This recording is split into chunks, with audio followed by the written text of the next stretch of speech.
सत्य श्री ओम सतनाम सत साहेब। हे सत्संग प्रेमियों, हे साध संगत, पुनः हम आपके सामने जो आज का प्रसंग लेकर के उपस्थित हुए हैं वह कबीर बीजक से ही साखी प्रकरण से साखी नंबर 266 से लेकर के 279 तक का है। आज का प्रसंग साखी प्रकरण को आगे बढ़ाते हुए 266 से लेकर के 279 तक का है।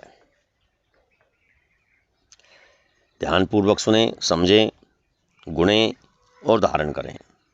यही कबीर साहिब का आदेश है, उपदेश है और भाव है।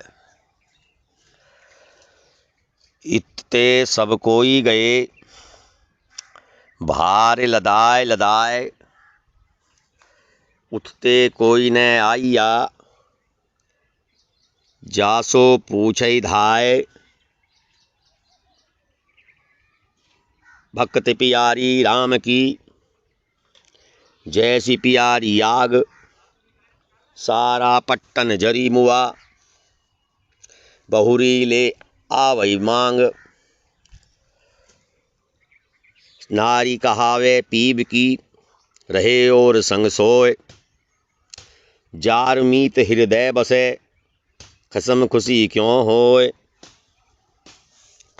सतगुरु कबीर साहिब जी कहते हैं कि इस संसार से तो सभी मनुष्य पाप का बोझा लादकर स्वर्ग प्राप्ति की कामना से वध, कुर्बानी, होम इत्यादि के रूप में जीव इत्यादि अच्छे बुरे कर्मों का बोझ लादे चले जाते हैं,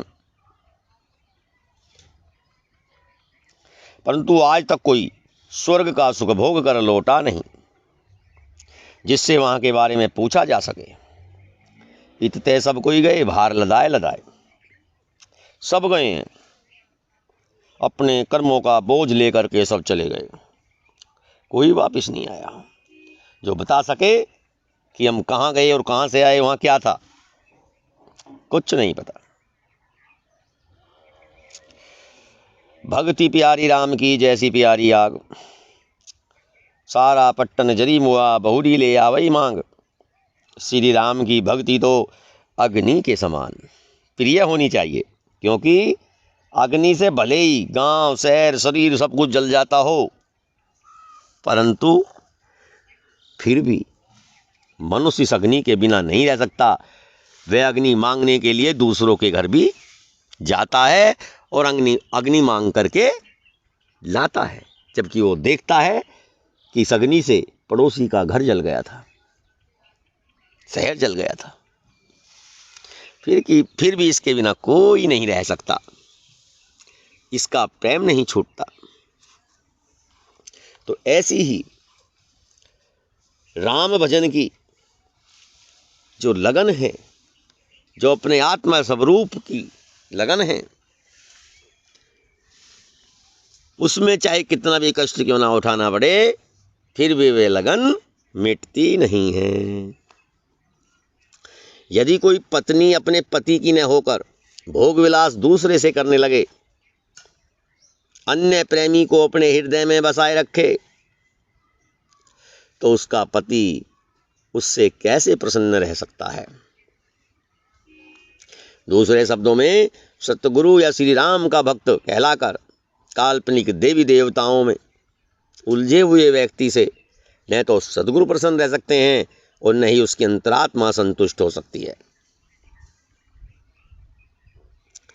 सज्जन से दुर्जन भया सुनी काहू की बोल, कहाँ सा तामा हो रहा ताठी को का मोल। बिरहिन साजी आरती दर्शन दीजे राम, मुँहे दर्शन देहुगे तो आवई को नहीं काम। पल में पल ले बीतिया लो गई लागु तमार, आगल सोच निवारी के पाचल करो गुहार। एक समाना सकल में सकल समाना ताय, कह कबीर समाना बूझ में जहाँ दूती आनाय। सत्यगुरु कबीर साहिब बताते हैं कि सदाचारी व्यक्ति अविवेकियों की बातों में आकर कुप्रभाव से सोने की कीमत वाला कांसे या तांबे जैसा मिट्टी के मोल बिकने लगा। बुरा बनकर मिट्टी के मोल बिकने लगा। ईश्वर को अपना स्वामी अर्थात पति के रूप में मानने वाला भक्त ईश्वर के वियोग में पीड़ित होकर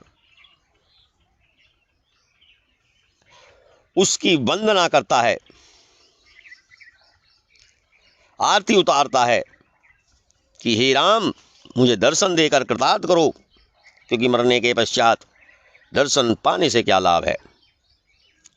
अरे क्षण भर में ही तुम्हारी मृत्यु हो जाएगी और तुम्हारा अपना माना हुआ सब कुछ समाप्त हो जाएगा। इसलिए हे अज्ञानी मानव, सद्गुरु द्वारा बताए गए ज्ञान पथ पर चलो और भूतकाल की चिंताओं, भविष्य की कल्पनाओं को छोड़कर वर्तमान में भव बंधनों को तोड़ने के लिए सत्संग करो। साधारण मनुष्यों का मन सांसारिक प्रपंचों में ही आसक्त रहता है तथा समस्त प्रपंचों के संस्कार उसके मन में ही लीन रहते हैं, परंतु जिन विवेकशील आदमियों का मन सांसारिक वासनाओं को छोड़ देता है वह व्यक्ति स्वरूप ज्ञान में लीन हो जाता है। वहाँ पर भौतिक या दिखावटी संसार नहीं है, अर्थात सांसारिक वासनाएं ही व्यक्ति को पथभ्रष्ट करती रहती हैं। एक साधे सब साधिया, सब साधे एक जाय, जैसा सींचे मूल को फूलई फलई अगाय, जे ही बन सिंह न संचरे पंछी न उड़ी जाए, सो बन कबीर ने हिंडिया सुन्न समाधि लगाए, सांच कहो तो है नहीं झूठ लागू प्यार, मोसिर डारे ढेकोली सींचे ओ की क्यार। साहिब बताते हैं कि जो व्यक्ति सांसारिक वस्तुओं को अपने वश में करने का प्रयत्न करता है उसका मन इस संसार में ही भटकता रहता है, परंतु अपने मन को वश में कर लेने पर स्वतः ही सब कुछ अपने वश में हो जाता है।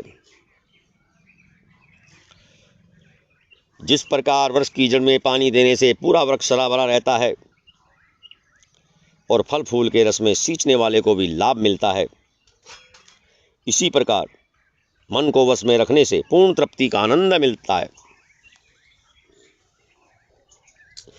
एक साधे सब साधिया, सतगुरु कहते हैं कि एक को ही साधना चाहिए, एक को ही मानना चाहिए। जो नारी एक पति की ना होकर 10 खसम कर ले उसका कोई ठोट ठिकाना नहीं है, उसका कोई भरोसा नहीं है, कोई विश्वास नहीं है कि आज मेरी है कल को मेरी रहेगी क्या नहीं रहेगी। तो सब अधिक खसम बनाने से, सबको कोली भरने से सब कुछ चला जाता है, कुछ भी पास नहीं रहता।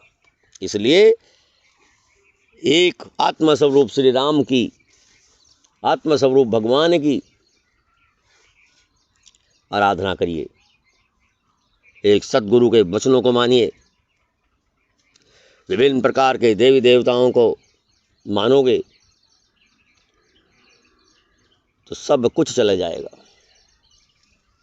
किस किस का श्रद्धा करोगे, किस किस पर विश्वास करोगे, कहाँ कहाँ आस्था रखोगे। तो स्पष्ट वाणी में कबीर साहब यही बात समझाते हैं कि एक को साधिए। जय बन सिंह ने संचरे पंछी ने उड़ जाए, सो बन कबीर ने हिंडिया सुन्न समाधि लगाए। भटके हुए व्यक्तियों ने तो शून्य में समाधि लगाकर, जिस कल्पना लोक में जीव और पक्षी भी उड़कर नहीं पहुंच सके, वहां पर वे मनुष्य पहुंच गए जिन्होंने मन को काबू में कर रखा है। सच्ची बात तो यह है कि इस दृष्टा, ज्ञाता, मंता, बुद्धा, चेतन के अतिरिक्त कोई ईश्वर है ही नहीं। परंतु मनुष्यों को असत्य बातें ही अच्छी लगती हैं। साहिब कहते हैं कि मूर्ख व्यक्ति तो मेरे सिर पर ही ढेगुली का पानी डालते हैं और दूसरों की क्यारी सींचते रहते हैं, अर्थात मेरे अनुयायी होने पर भी स्वरूप ज्ञान की छोड़कर नाना प्रकार के कल्पित मतों में पड़कर भटकते रहते हैं। बोल तो अमोल है जो कोई बोले जान, यह तराजू तोल के तब मुख बाहर यान। करो बहियाँ बले आपनी छाड़ बिरानी आस, जाके आंगन नदिया बहे सो कस मरे पियास। वो तो वैसा ही हुआ तू मति हो वयान, वो निर्गुणिया तय गुणवंता मत एक ही महसान। जो मतवारे राम के मगन होई मन माय, जो दर्पण की सुंदरी गए नया बहवाय। साहिब बताते हैं कि बातें तो ऐसी बढ़िया से बढ़िया हैं जिनका कोई मूल्य ही नहीं हो सकता, परंतु बोलने का ढंग अच्छा होना आवश्यक है। कहने का अर्थ है कि बोलने से पहले अपने हृदय रूपी तराजू में से तोल लेना चाहिए, जब मुख से बाहर बात आनी चाहिए। हृदय में तोल करके बोलोगे तो वचन अनमोल हो जाएगा, मधुर हो जाएगा, प्यारा हो जाएगा। अपने बाहुबल पर ही विश्वास करना चाहिए, दूसरे के बल की आशा छोड़ देनी चाहिए। जिसके आंगन में नदी बहती हो वह प्यासा रहे तो यह कितनी बुरी बात है। जाके आंगन नदिया बहे सो कस मरे प्यास। सतगुरु कहते हैं कि कोई गलत आचरण द्वारा बुरा बन गया हो तो तुम गलत काम करके अज्ञानी क्यों बन रहे हो। यदि कोई बुरा आदमी है तो होने दो, परंतु तुम तो समझदार और सद्गुणी हो, इसलिए दोनों को एक में मत मिलाओ। जो व्यक्ति ईश्वर के पीछे पागल है वह स्वयं के मन के द्वारा गढ़े गए उसके किसी रूप को लेकर मन ही मन प्रसन्न होते रहते हैं, परंतु जिस प्रकार किसी सुंदर स्त्री का दर्पण में प्रतिबिंब देखकर कोई मोहवश उसे पकड़ना चाहे परंतु पकड़ न पावे, वैसे ही कल्पित ईश्वर पकड़ में कभी नहीं आता है। इसलिए काल्पनिक ईश्वर को त्याग करके अपने आत्म स्वरूप रूपी ईश्वर में लीन हो जाइए। साध संगत, सत्संग प्रेमियों, दोस्तों, भाई बहनों, आज का यह प्रसंग यहीं समापन करते हैं। कल तक के लिए सत श्री ओम, सतनाम, सत साहिब।